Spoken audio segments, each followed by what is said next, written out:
जन्म मरण। इस दुनिया में दो तरह के लोग होते हैं। जन्म को ही जीवन मानना गलत है। जन्म के साथ मृत्यु का जन्म होता है और मृत्यु के जाने से पहले का हिस्सा जो है वह जीवन है। जीवन को मनुष्य स्वयं निर्मित करता है। जन्म के साथ ही मरण का दिन चालू हो जाता है। मनुष्य सोचता है कि मौत आकस्मिक आती है। मौत आकस्मिक नहीं आती, मौत जन्म के साथ ही आती है और अपना समय पूरा करके चली जाती है। मृत्यु किसी के अधिकार में नहीं है। जन्म के लिए जिनके बच्चे पैदा नहीं होते वो अनेक उपाय करता है और बच्चे का जन्म हो जाता है, परंतु मृत्यु का कोई उपाय नहीं है। जिसने जन्म लिया है उसको मरना ही है। मृत्यु की प्रतीक्षा वो नहीं करता जो जानता है कि मृत्यु निश्चित है। वो अमृतपान किया हुआ मालूम पड़ेगा और आनंद में जीवन जीना जान पाता है। लेकिन मनुष्य मृत्यु से डरता है, भागता है। भाग कर जाओगे कहाँ जब वो तुम्हारे साथ ही है। लेकिन जीवन के लिए मनुष्य नहीं जीता है। मनुष्य मृत्यु से बचने के लिए सारे प्रयास में लगा हुआ है। मृत्यु से बचने के सारे प्रयास कर रहा है। मनुष्य का जन्म हुआ जीवन को सफल बनाने के लिए, परंतु मनुष्य का जीवन जैसे ही आरंभ होता है वो दिव्याचरण स्वप्न देखने लगता है, दिव्य स्वप्न देखने लगता है। जीवन का मूल्य और अपना महत्व भवसागर में डुबोने का प्रयास करता रहे।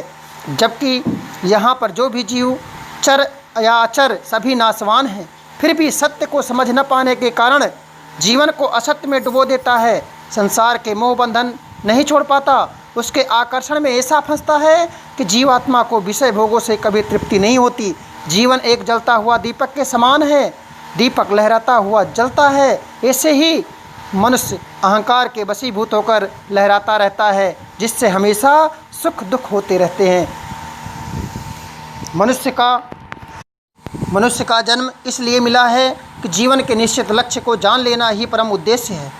मनुष्य के जीवन में सुख दुख लाभ हानि ये सब लगा रहता है और ये सब होना भी चाहिए हमारे अच्छे बुरे कर्मों के फलस्वरूप। इसलिए संत महात्मा कहते हैं कि बिना विचारे जो करे सो पीछे पछताए, काम बिगाड़े आपनो जग में होत हंसाए। संत महात्मा आत्मा के जानने के लिए कहते हैं आत्मज्ञान धर्मयुक्त ज्ञान है, मनुष्य के हृदय में है, साधन करने से सुगम हो जाता है। और अपने हृदय से अजमा करके देख लीजिए कि सही रूप में आत्मा है कि नहीं है, सही अर्थों में है कि नहीं है। सत्य को पहचान लीजिए, जीवन को आनंदमय बना लीजिए। वेद शास्त्रों में तो सब कुछ लिखा है, लेकिन जब तक स्वयं का ज्ञान नहीं होगा तब तक किसी के समझाने से बात समझ में नहीं आ सकती। जैसे पुस्तक को विद्यार्थी घर पर बहुत पढ़ता है, परंतु जब तक अध्यापक समझाता नहीं है तब तक बुद्धि ठीक से समझ नहीं पाती। इसी प्रकार आत्मज्ञान बिना गुरु के नहीं हो सकता। भगवान की दिव्य ज्योति शरीर के अंदर विराजमान है, उसके लिए दीपक घी की बाती की आवश्यकता नहीं है। वो हर क्षण प्रज्वलित रहती है। उस ज्योति के तभी देख सकते हैं जब कोई तत्वज्ञानी महापुरुष हमें उस ज्योति का ज्ञान प्राप्त करा देगा। आत्मतत्वदर्शियों ने संबोधित किया है कि हे मानो तुम इस ज्ञान को प्राप्त करो जो जिह्वा से परे है। मनुष्य को एक बार विचार करना चाहिए कि भगवान ने मनुष्य जन्म क्यों दिया है। छल कपट धोखा देना, गरीबों को सताना, जीवों को मारना पाप करने के लिए दिया है क्या? एक बार यह जरूर विचार करें, शरीर में ऐसा कौन सा तत्व है जिसके बिना शरीर निर्जीव हो जाता है। परमात्मा हमारे शरीर के अंदर है, वो सब कुछ देख रहा है, सुन रहा है, समझ रहा है। ऐसा मनुष्य जिस दिन समझ लेगा वो परमात्मा के शरीर के भीतर खोजने लगेगा। जो मनुष्य इसको खोजेगा उसके जीवन का उद्धार हो जाएगा। आत्मज्ञान के बिना मनुष्य का जीवन आनंद नहीं मिल सकता, शांति नहीं मिल सकती। हमारा शरीर परमात्मा का दिया हुआ है, परमात्मा को खोज करना चाहिए, शरीर आत्मा को पहचानना चाहिए, तभी जन्म मरण से छुटकारा मिल सकता है।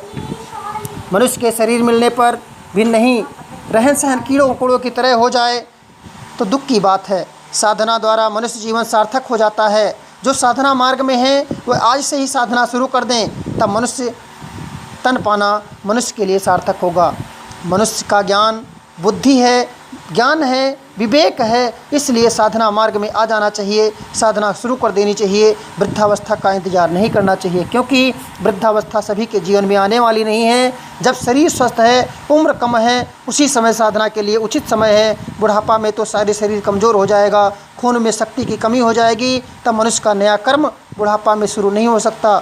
जो भी कुछ कर्म है, कर्म उम्र में शुरू करना चाहिए। सिर्फ इतना ही नहीं, हर कम अभ्यास के द्वारा पुष्ट होता है, साधना भी धीरे धीरे पुष्ट होती है। इसलिए जीवन में धीरे धीरे साधना को आगे बढ़ाना चाहिए। मानव शरीर दुर्लभ है, लेकिन उससे भी ज़्यादा दुर्लभ जीवन है। जीवन के लिए ही मनुष्य का जन्म हुआ है। अगर मनुष्य सोचे कि बुढ़ापा में साधना करेंगे तो बड़ी भूल हो जाएगी, क्योंकि बुढ़ापे में साधना करना संभव है।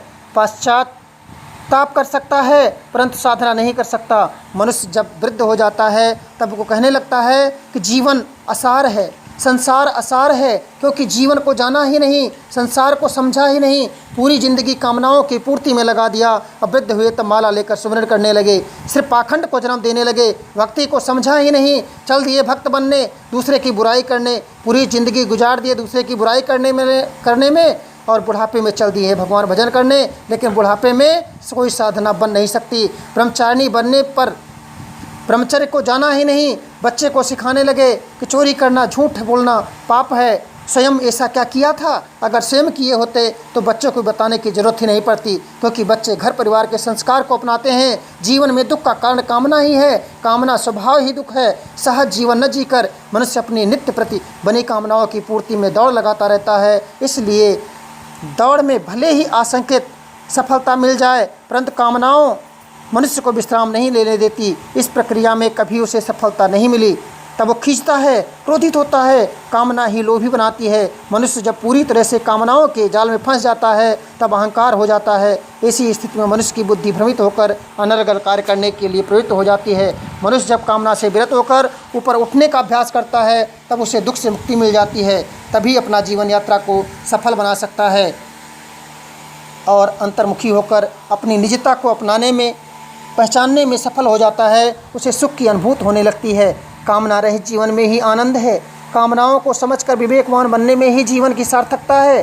जरा सोचिए कितना सरल है हमारा जीवन, कितना सहज है।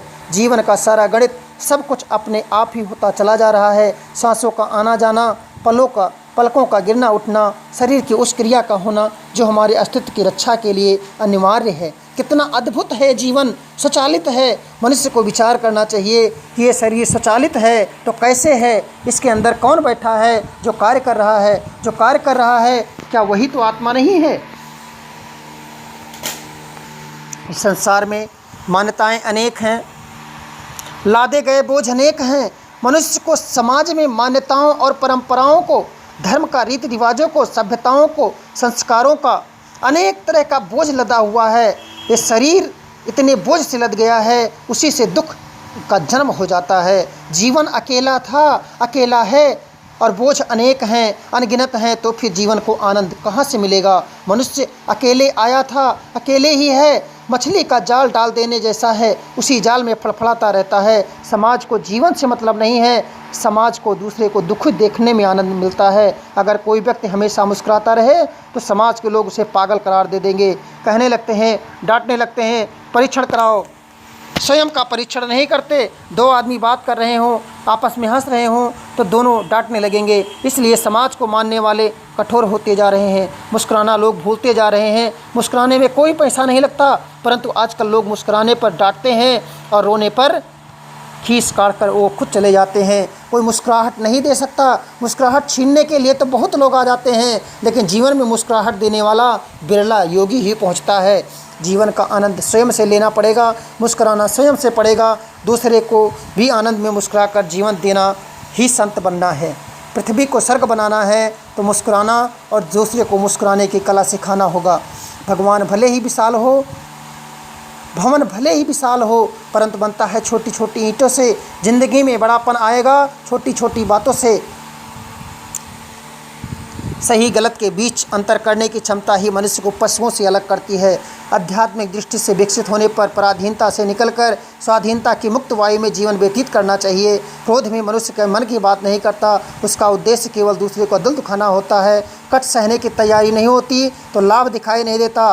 लाभ की इमारत कष्ट की धूप में ही बनती है। कष्ट और विपत्ति शिक्षा देने वाले श्रेष्ठ गुण हैं। साहस के साथ उनका सामना करने वाले ही विजयी होते हैं। सत्यनाम बोलो गुरु महाराज की जय। आज का विषय हमारा इतना ही।